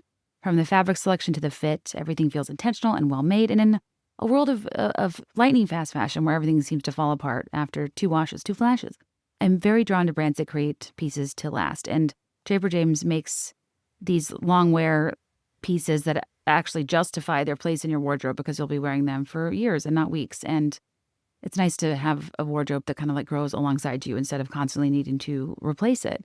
I love a place you can get like a plaid work jacket for the outdoors, but then also pursue something plaid that is like a full sequin. A full plaid sequin is not something we're seeing enough in the marketplace. And I got a plaid sequin dress from Draper James, and I'm very excited to rock this holiday season, that you should be sure to look up. This is the wonderful, practical, but whimsy world of Draper James that has cute, classic, well-constructed pieces. I'll report back on my sequin dress. I'll show you on Instagram. It's kind of like versatility. It makes me excited to get dressed, which I don't always feel that way. And if you're ready to refresh your wardrobe with pieces that combine style, quality, and longevity, head to draperjames.com. I'm linking it in the show notes, and here's the best part. Use code BTIF, as in Frank, 10, at checkout to get 10% off site-wide. Whether you're looking for those fresh new arrivals or investing in timeless staples, this is the perfect time to discover what makes Draper James so special. Trust me, your future self will thank you for choosing quality pieces that last. Happy shopping. Oh, okay, let's look back to the MLM of it all, because just to be super clear, I'm not saying D.A.R.E itself was an illegal pyramid scheme or an MLM. I'm talking about the structures that resembled MLMs, not actual like criminal activity. Because I do think it's important to distinguish this, because when we throw around, like, an MLM's not illegal, a pyramid scheme is. And when we're throwing around something is or isn't an MLM, I think what we're actually talking about is what does or doesn't resemble one. And there are a lot of organizations and institutions that closely resemble an MLM or use tactics of a pyramid scheme, but you have to be careful about what you say definitively is or is not one. So just to cover off my bases there with D.A.R.E. But yeah, I think there's two different reasons that there were like business activities within things related to the D.A.R.E program that would lend themselves to being similar to an MLM or have an MLM-like structure. And one has to do with the fundraising, like for-profit fundraising companies that some local police departments would contract to raise money on behalf of D.A.R.E by using D.A.R.E's likeness. So it seemed like it was D.A.R.E themselves. And then also the way D.A.R.E expanded within law enforcement is actually really interesting. It will sound familiar to you in terms of what we've talked about on this podcast before. Some of the telemarketing vendors that fundraised using the D.A.R.E name and likeness on behalf of D.A.R.E used MLM-like commission structures. Not all of them. The local police departments would contract different third-party companies to do their fundraising. And yeah, some had MLM type of models that would make sense for why people were like, oh, I did fundraising on behalf of D.A.R.E, or like I worked for or with D.A.R.E. Like that's just my conjectures. Maybe some people that worked for or with D.A.R.E or thought they did or know someone that did. It had more to do with them being a part of the fundraising process. And many of these for-profit fundraising middlemen companies have these like really shady affiliate structures where you're more incentivized to recruit than to fundraise. And the more people under you, the bigger cut you make of it. For-profit fundraising is like a wild world anyway, where like a random company is getting the majority of a cut of charity donations, and people like don't always realize it because they use your name and like whatever the cause's name and likeness is as if it's them, but it's not them. So then these private contractors operating as D.A.R.E will take the donation from the donor, keep the majority of that donation for themselves, the for-profit fundraising company, and give a small slice to the actual charity or cause or whatever it is, in this case, D.A.R.E. So this is what I've read some of these for-profit fundraising companies that use D.A.R.E.'s likeness did, where the good sellers were pushed to team leader, supervisor, these like manager roles, where they would make more of the people from the bottom. And then they're encouraged to bring in new family, friends, new hires, and then they'll get a bonus based on their team's performance. So yeah, that's basically an MLM. So now your income is about your sales, yes, but it's also the people you recruited. And that is the hallmark of a multi-level marketing scheme. A lot of them are exploitative and have different like levels of murkiness and loopholes, but like pyramid schemes are illegal. And the distinction is like an MLM, you have to like prove you make money primarily from selling actual products to customers. And recruiting others to sell the products can earn you a commission on their sales, but the focus has to be on product sales to end customers. But a pyramid scheme, which is considered illegal, is making money primarily from recruiting new people. And typically because they have to pay to join or to buy like inventory and starter kits. And the product becomes like secondary, or as they call it, like a fig leaf. And the money is flowing predominantly from new recruits instead of demand. I find for-profit fundraising to be so odd. And I was like, is this like the school magazine wrapping paper, like chocolate turtle drives public schools do? Because yeah, schools don't invent products to sell or process payments. The fundraising company shows up with a catalog and a prize sheet and a pitch to help the school. And then the kids do the selling, and then that company keeps most of the revenue, and like the school gets a slice. But the weeples and the parties with pizza slices or to keep kids motivated to sell more in the name of supporting their school. It's kind of interesting how similarly like the cause, whether supporting D.A.R.E or fundraising for the school, is like the mascot, but like this is actually a for-profit business fundraising and taking the majority of cut of donations in both cases. And I just think it's nuts. So yeah, anyway, comparing the two, because I think for-profit fundraising is weird, but the MLM piece, I think, applies to some of the specifically the telemarketing fundraising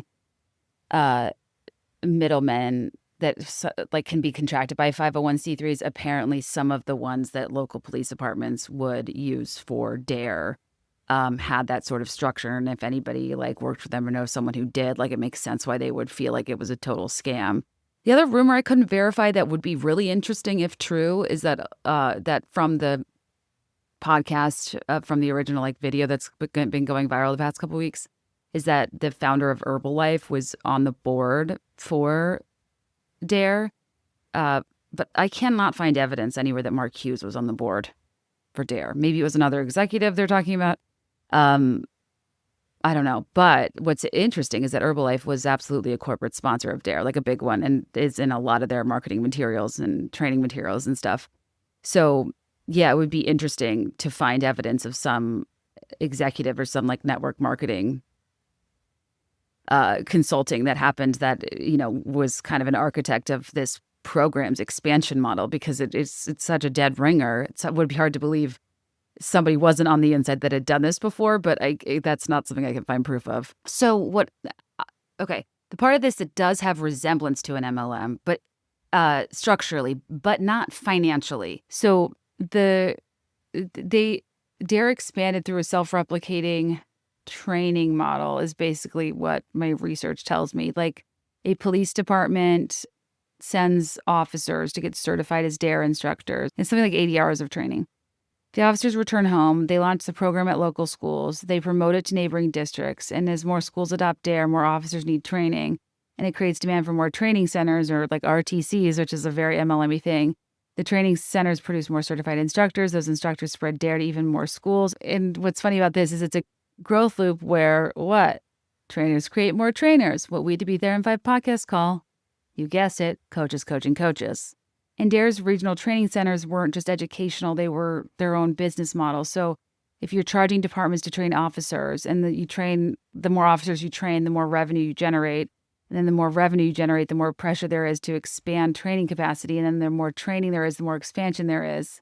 And ultimately, what officers were getting trained in, according to Max Felker-Cantor, who's a professor and written about this extensively, found that D.A.R.E officer training included major modules on how to raise money, promote the program to civic groups, convince more schools to adopt D.A.R.E, navigate local politics to secure support, and expand their program in their region.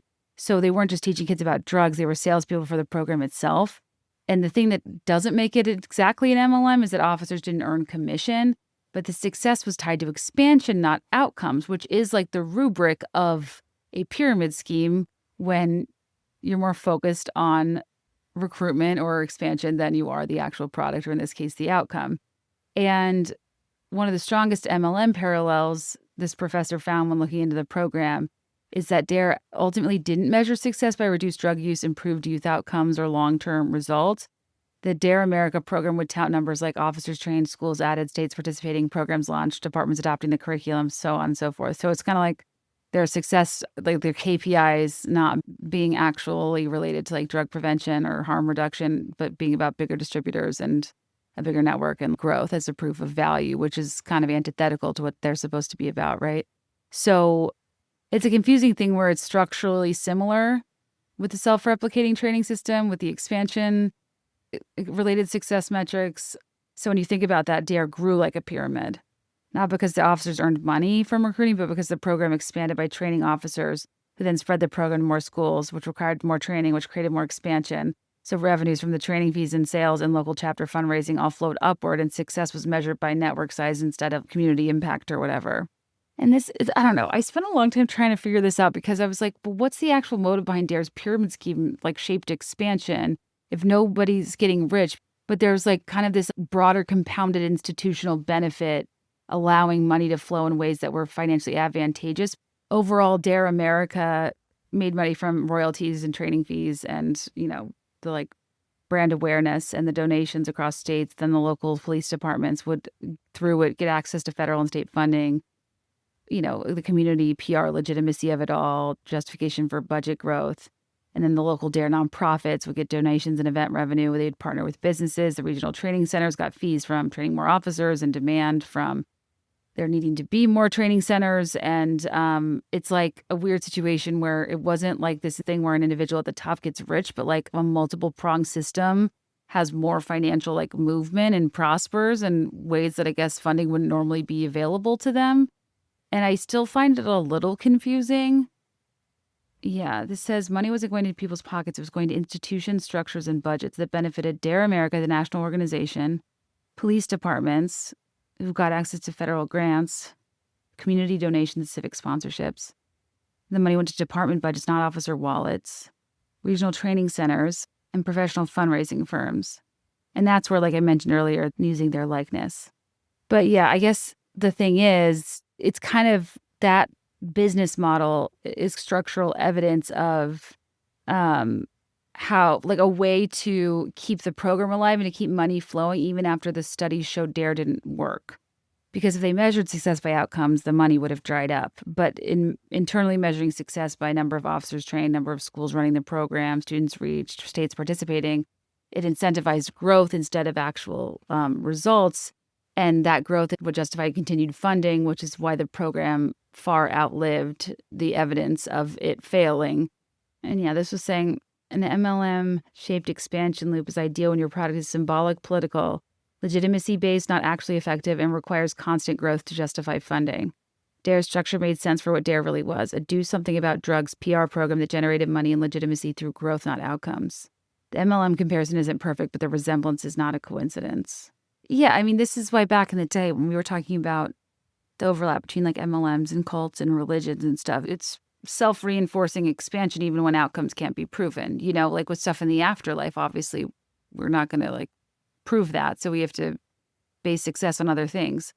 Like with religion, you can't really prove salvation, blessings, whatever, but people stay because that idea is valuable. And with D.A.R.E, they couldn't prove it reduced drug use, but schools kept adopting it because it felt valuable to protect the kids, to keep them out of drugs. So ultimately, the belief in D.A.R.E became the product. The efficacy of D.A.R.E wasn't the product. And they used growth as proof for the program to be working. And when you think about that in the context of a church, if we're growing, God is blessing us. You know what I mean? Growth justifies itself. If more officers in schools are participating, the program must be working. And yeah, the more officers that are trained to promote D.A.R.E locally, the more schools sign up, the more officers need to get trained, the more grants and funding there are, and the more D.A.R.E there will be. And it's a system of multiplication. I guess that might be the best comparison, because when I'm like, well, who got rich? And like, who? I'm always like thinking it's in some cases with churches, yes, that is the case, but also there's a benefit to flooding the institution with cash. And just like donations might not like just fund one person at the top unless you're Mary Cosby, which now that I like her so much, I'm a little nervous for her church's takedown. Like, I hope it's not as bad as I think it is, but also doesn't make sense that a person in her position as a member of the clergy should have the wealth she does. So we'll see. There's a documentary coming out on TLC in January.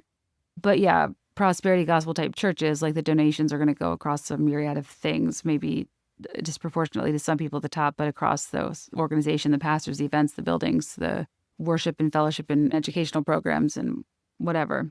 And yeah, I guess there's like an emotional reward there too of how D.A.R.E officers will get praised or develop a positive community relationship or prestige or whatever. Status incentivizes people too. And yeah, so does that make sense? Where it survives, not because you can prove it works, but because the feel-good nature, its symbolic importance become the product instead of its actual performance, which creates a cycle of believing in it and expanding it, therefore legitimizing it, therefore getting institutional incentives. That's like a cycle, and the product is like the actual continuation of the program. And all roads lead back to coaches coaching coaches. And I'm losing focus, because I feel like that just made my head spin a little. Some sources claim D.A.R.E operated like an MLM in terms of the officers recruiting others and earning kickbacks, and that off-duty cops could license the D.A.R.E brand like a franchise. But I feel confused because there's a lot of accusations about that floating around. But I can't find like concrete reported examples of this. Anyway, so I saw one quote that kind of summarized it from someone named Joel H. Brown that said the greatest success of D.A.R.E may not be in preventing young people from using drugs, but from its organizational capacity to build and maintain its own organization. But ultimately, it's like, well, is it really that surprising that it was ineffective at preventing drug use? Because that was never even the point of it starting. And it's crazy that it was like working for so many people. It was working for parents. It was working for the local police departments. Not only to have more access to funding, but apparently a lot of officers like wanted to do this type of work, and they wanted to be a part of the community. It worked for politicians with the optics of being hard on drugs. The nonprofit itself had to self-sustain because by the time it got to a certain size, they had jobs, it had salaries, there were consultant fees, there were so many people involved. It's like it was working for like everybody but the kids it was supposed to prevent using drugs. I don't know if that makes any sense, but yeah, to the question of was D.A.R.E, an MLM or a pyramid scheme? From what I can find, technically no. But parts of the fundraising industry around it were structured like one, absolutely. And the way that D.A.R.E expanded inside law enforcement mimicked MLM-style growth. While I can't verify like the personal commissions or officer kickbacks or whatever, there are multiple parts of this that resemble an MLM that use similar tactics and are undeniably like structurally a coaches coaching coaches vibe. But that's the thing, is so many things like resemble this type of business model, but often technically don't meet the criteria to be that. And that's why it's like tricky. There's the rundown of the MLM of it all from what I can tell. And if I learn differently, I'll let you know. But anyway, I have a lot more stories. Let's get back to those. I feel like those are kind of like more interesting in terms of the millennial lore element of this and like what people remember from it. All right. So this one says, I'm not sure how interesting of an anecdote this is, but unfortunately I tell it a lot. I think I'm the only person in the world that D.A.R.E worked on. They told me ecstasy takes an ice cream scoop out of your brain when you do it. And I've never done ecstasy or Molly for that reason, and remind everyone of that when I'm in situations and people are doing it. I don't even know if it's true, but I'm not going to test it. I mean, I think an ice cream scoop, is a lot of gray matter. And, well, that matter matters. And, be careful when you take drugs from people that you don't know, and drugs you don't know where they're from. I don't think that's true. But I've never done Molly either. And then I'll find out, a lot of people do it all the time everywhere, that are in front of me that I'm conversing with. And I'm like, wait, what? The amount of times in life I've been probably so deeply self-conscious of a conversation and taken it so personally when the other person was literally on another planet. I never assumed that. Does Molly take an ice cream scoop out of your brain? The overview from Google is using drugs is like taking ice cream scoops out of your brain is a common adage or metaphor used to describe damaging cognitive effects of substance abuse. It's not a literal description of the physical effect. But yeah, that certainly is a memorable thing. I mean, the way that my nervous system would probably love smoking, I do think about the photos of the lungs or the commercials where they have to speak through their throat. Yeah, these things work on me. D.A.R.E anecdote: in 5th grade, we had a D.A.R.E officer meet us with a handful of weeks, and part of the curriculum was all of us writing an essay about drug use. I took the opportunity to write an absolutely unhinged, freaky fiction piece about a 14-year-old heroin addict. I won the essay contest I didn't even know I was participating in, and the prize was reading the essay aloud to my 11-year-old classmates, and I remember not being able to make eye contact with them for the rest of the week. So you wrote weird fanfic and then got exposed. That's amazing. I innocently took full advantage of the Q&A portion at the end of the sessions when I was in the program as a 5th grader, since I did not understand that the questions were supposed to be on the topic of drugs. Our D.A.R.E rep had to listen to me ask questions like, how do we know if the blue that I see is the same as what you see? Is God real? What is the Sea World? Will there be an attack on Jefferson City, our state capital post 9/11? I'm sure there were so many more, but these are the ones that come back to embarrass me at 2 a.m. Wait, so the D.A.R.E officer was like, does anybody have any questions? And you were like, where do we go when we die? That's precious. I mean, hey, they're going to position themselves as these friendly authority figures that know it all. Tell me it all. Prove it. This one says the D.A.R.E program may have been ineffective for most, but it absolutely had me in a chokehold. Officer Dave would come to our classroom a few times every year to give us lessons about staying drug-free. I was so into it. In 4th grade, I had decided to take up the flute, and Officer Dave started coming for his chats more frequently. D.A.R.E lessons were the same time as my flute lesson, which was truly devastating. I ended up quitting the flute so I wouldn't miss anything the D.A.R.E program had to offer. Learning how to say no and resist peer pressure was way too important. Wow.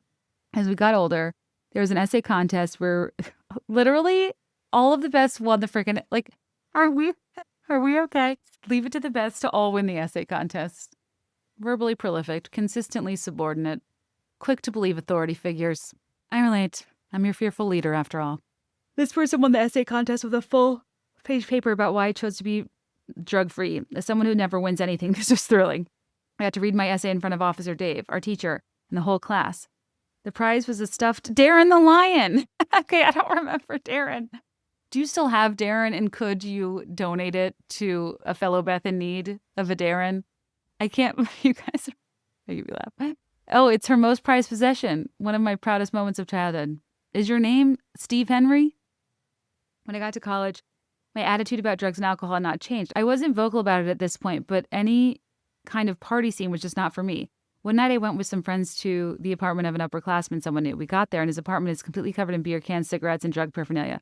All over the floor, the counters, the couch, everywhere you look. I'm immediately disgusted and uncomfortable. I'm a cool and breezy girl, though, so I tolerate it and make conversation. As we're talking, I discover the unthinkable. What a twist! The guy who owns this apartment is Officer Dave's son. The man who taught me to just say no has a son who is most certainly not saying no. Was mortified, dejected, demystified. How could this happen to his own son?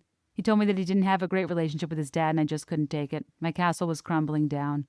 I didn't want to know him. He just let me down, so I left and stopped associating with those friends. Such a brutal disappointment. Well, I'm curious how you now feel. Do you still side with Officer Dave, or do you now feel like maybe his son had his reasons? It's a wild turn of events. Thank you for sharing. As a goody two-shoes growing up, I loved D.A.R.E, so I was absolutely rocked when our D.A.R.E officer, Officer Edwards, we all know their names, admitted to us he smoked cigarettes. My 3rd grade self couldn't believe that a police officer teaching D.A.R.E could do something so horribly contradictory. He confessed the news to us as a lesson and expressed shame, but truly crushed my little soul. Yeah, I feel like there's the rite of passage to discover somebody that you know and love, like actively smoked cigarettes for a very long time. But then you have to contextualize it with like literally everybody did until they knew they weren't supposed to. And that there's going to be something in our generation that's the equivalent. But yeah, Officer Edwards, repent. I've shared this with so many people and I've yet to find someone with this experience. In the late 90s, the D.A.R.E program took my 5th grade class to a male prison as a field trip. Gave me nightmares for weeks. The prisoners were screaming at us.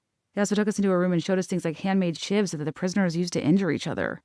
Okay, see, I hate that too. It's almost like, God, like, why are they showing you shivs? Like, that's, I don't know. This is like a stereotype reinforcement program that was just like scaring people. This one says we had a year-end D.A.R.E picnic in 5th grade. Our class bused to some park and food. Our class took a bus to some park and had food and played games and probably talked about smoking dope. We wore all white D.A.R.E t-shirts. Which were just see-through enough to see whether or not the girls had a bra on underneath. This was around the age when some girls were starting to wear bras and others were not. I was in the definitely not wearing one category and was mortified. I think this picnic might have actually motivated to ask my mom to go bra shopping, even though I didn't need to wear one. So now whenever I think of D.A.R.E, I mostly think of white t-shirts and bra outlines, not drugs, LOL. Honestly, that's the type of nostalgic story I live for. The ways we like associate these like formative things in our adolescence with like where we were and what we were doing. It's like, I find that so fascinating, like getting your period on the day of graduation. Like when these things coincide, it's meaningful. And I appreciate you sharing. When I was in 8th grade health class, my oldest brother was in college and begun chewing tobacco and drinking. Gross. And I borrowed the VHS from my health teacher and brought them home and asked him to watch them to see what was going to happen when he got mouth cancer. Listen, I relate. As you know, I cried to my sister for drinking when she was like of legal drinking age. Like, we all have our moments on the anti-getting high horse. In my case, fearing for my sister's soul for, drinking Captain Morgan and Mountain Dew, which is a sin on its own for other reasons that are mostly taste-related. I have a vivid memory of getting in big trouble at a D.A.R.E presentation. It was one of the few, if not only, times I got in trouble. The police officer handed out saltines and said that when you smoke, it kills your taste buds and makes everything you eat taste like saltines. Well, I love saltines. I raised my hand and said, I love saltines and can I have more, please? I was sent to the principal's office as I thought I was being a smartass, but I really was just a 4th grader who loved saltines. I would have done the same thing, and I think sometimes there is some confusion when you're using snacks as a learning tool and your quest for more is seen as insubordination. And I'm not going to elaborate on it, but I've been in a similar situation with M&Ms, and I appreciate you sharing. I think we're all cut from the same cloth in many ways. Back in 1995, our D.A.R.E officer that came to school once a week for a semester wanted to pull together a performance for the upcoming PTA meeting. She asked if anyone had dance experience, and I, of course, raised my hand because I had been clogging for 3 years. The class put together an interpretive dance to Total Eclipse of the Heart, and my character was supposed to be pressured by my peers, dressed as beer and cigarettes, and ultimately saved by my friends and triumphing over the bad guys. My parents still have the VHS from this event, and my sister still calls me every time she hears Bonnie Tyler to ask, do you remember when? So your character was pressured by your peers, dressed as beer and cigarettes. To the tune of Total of the Heart, you were clogging, and other people dressed as substances, beer, cigarettes, tried to eclipse your heart, and ultimately you were saved by one of your friends over the bad guys. You could clog once again. What an arc, what a story, what a role of a lifetime. That's hilarious.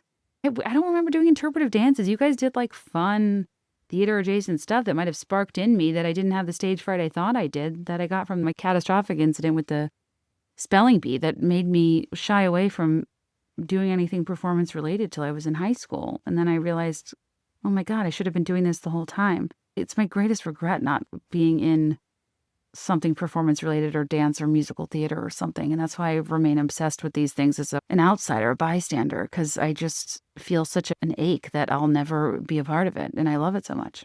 I cannot believe how many of you wrote it. I'm so grateful, but I can't believe that we have more. And I feel like I need to cut it off at some point. I won the D.A.R.E essay contest in my 5th grade class, and the prize was a nighttime ride-along with an on-duty cop. Again, why is that a reward?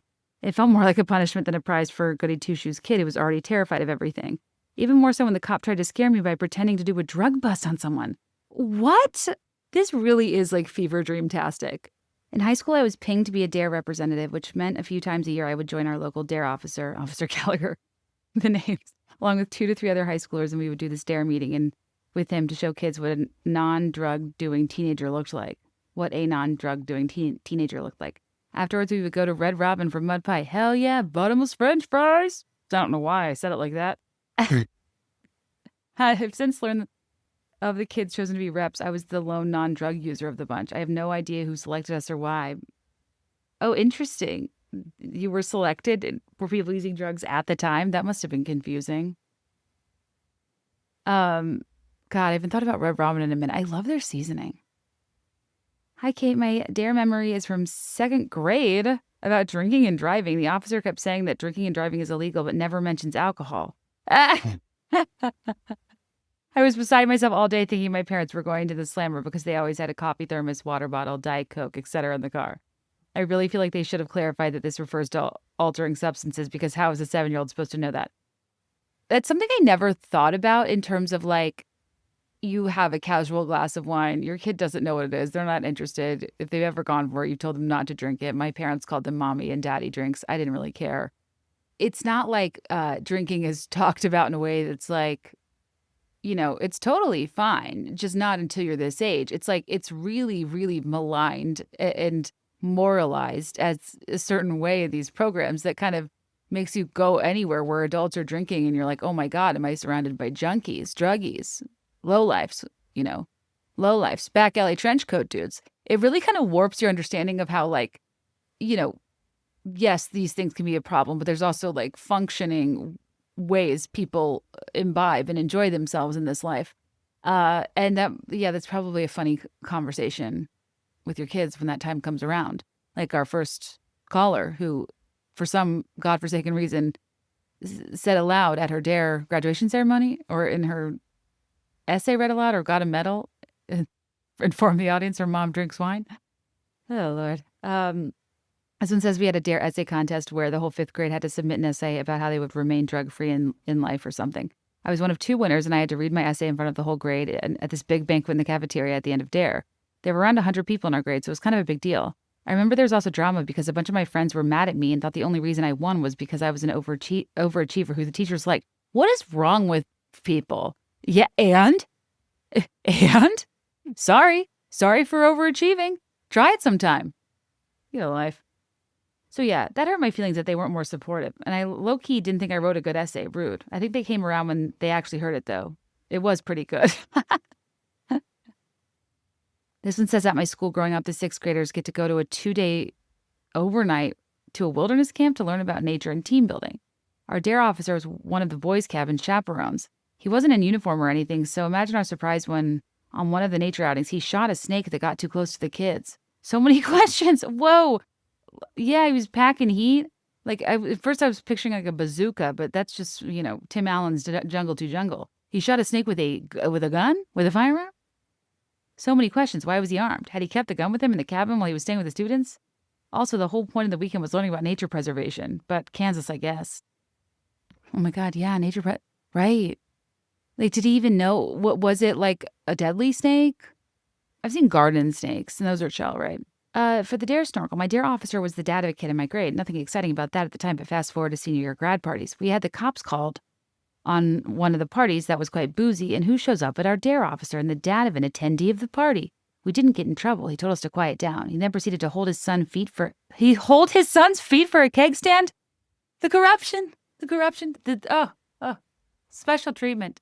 I mean, for all of us that ran from the cops from our lives and people whose lives were ruined by MIP's nights in the slam room and beyond, it's like, Jesus Christ. It's one thing. I mean, yeah, it wouldn't shock me that a cop would let off their kid. I mean, like, it's happened before, but to hold up your son's legs for a keg stand is another level, because I would imagine you're maybe not, even if you're my age and you didn't have like iPhones, you still had like probably Canon point and shoots and like web shots or Facebook albums. And my God, that's high risk for your job, which just goes to show how brazenly not worried some people are about their jobs, because that's weird.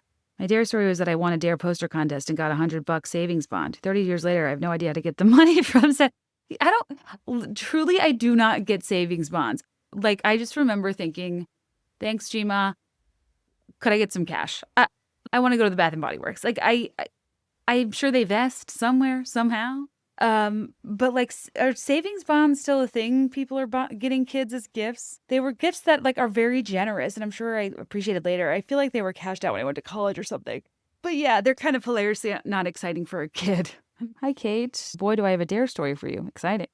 I'll start by saying I may be the only person who started D.A.R.E but didn't graduate D.A.R.E. I had, and to some degree still do, terrible anxiety as a child. Praise be to Lexapro. Elevators, planes, the sound of the vacuum, roller coasters, you name it, I was scared of it. The minute I semi-understood the concept of drugs, I was immediately terrified. I didn't understand why anyone would do them. I couldn't fathom that I'd ever be around them. Drugs became my greatest fear. Enter D.A.R.E officer Ralph, who came into my 5th grade class every Thursday with a new horrific lesson about drugs. Oh, it gave you anxiety. I did my deep breathing and fought back tears while he talked about pot being a gateway drug and how once in middle school, every corner I turned, someone would be waiting to force me to do heroin.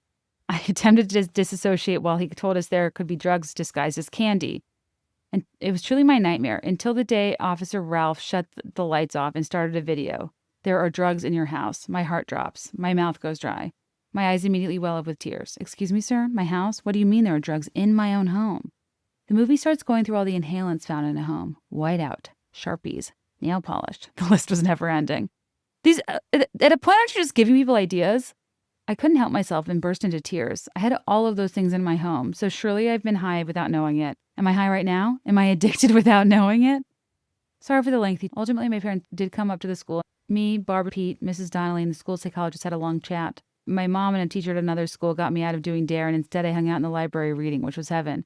At 5th grade graduation, I had to exit the stage for the D.A.R.E song and the presentation of D.A.R.E certificates. I later in high school found out that there was a rumor I wasn't allowed to graduate D.A.R.E because I had been caught sniffing markers. Completely, obviously untrue. I love that you're defending yourself, I assume. To this day, I've never done any drugs because I'm too scared. Okay, but here's the problem. In elementary school, I could be found sniffing markers. Why? Because of a little brand called Mr. Sketch. To this day, sometimes I'll walk by a person or a place and I'll get an overwhelming waft of a Mr. Sketch raspberry marker and think to myself, I spent a little too much time with those markers uncapped. On purpose, you know? I was willing to risk the dry out for the payoff, smell-wise. I hated the licorice one, but the blueberry, the raspberry, like the grape, it's one of those smells that you don't like at first, but the more you're around it and get used to it, you kind of start to crave it in a weird way, which is to say I'm describing it like a drug. And yeah, maybe I got high off of Mr. Sketch markers. Guess we'll never know. I'm glad you weren't sniffing markers, but I'm just saying maybe you did and you didn't even realize it because you just liked how they smelled. Like, could you honestly sniff markers and get high? You know what's crazy is I got a new connectable floor mat thing because my son keeps tripping over rugs to put in our kitchen den area. It took me a while because it was kind of like this Tetris-y thing. And then my husband came in after maybe, because he was downstairs with my son after, I don't know, maybe like a half hour. And he was like, oh my gosh, it smells so strong in here. And I was like, it does? And then I realized I felt really weird and really lightheaded. And like, I still feel kind of funny. And then I left the room and came back and I was like, holy shit, it's a really strong smell. And I don't know if it's like the plastic or the packaging or what, but yeah. Anyways, ironically, tonight I think I like sniffed glue before I got here. So hopefully that makes for a more fun episode. All right, you guys, this was random. Hope you enjoyed. I'd tell you to share with a friend, but like, I don't know if you're going to be like, drop everything. I listened to this narky chick review a program about drug education from the 90s. I got to get into more breaking news, but hey, sometimes it's fun to walk down memory lane, or is it? I don't know. We got to stay on the airwaves, and everything you do counts, whether you review, you share with a friend, or share your story, or tag me, or don't. If you can subscribe on YouTube, I'm very inconsistent, but it still helps if you subscribe. Even if you don't feel like listening to an episode, hell, press play, see if I care. Honestly, all I can ask for is you come back again next week. Would love that so much. We have other fun stuff to cover for the rest of the year. Patreon.com/BeThereIn5 is where I've hundreds of episodes of bonus content where I was reviewing the Dancing with the Stars 20th anniversary. I still need to get on and vent about Whitney's departure, but I'm thinking I'm just going to do record a live reaction on Tuesday to the finale and then post that. So stay tuned. And then it's like Thanksgiving, right? Do I have an episode next week? I need to look. But I have fun stuff coming up for the rest of the year. We got to review the Eras Tour documentary. We visit Elf on a Shelf, among other things. We got a packed cow. Hinder. I didn't like that. So I hope you'll come back. And I don't know when Spotify Wrapped is coming, but if you see me in there, tag me in that too, because that's so much fun for me to see who's sticking around and listening to me for hours on end. It's like the coolest thing to see those stats. I don't remember if that's November or December, But regardless, hope you enjoy the rest of your weekend. T's and P's for me, traveling with my toddler as always. Real overstimulating for Beth over here. I want to be a breezy traveling parent, but I am not. It is a lot. You guys know how it goes, but I'm just keeping you on here because I want to chat. But as always, it's a joy to keep you company. Thank you for the privilege of your time. And as always, say no to drugs and let me know your thoughts and I'll let you know mine. I'll be there in 5. I swear.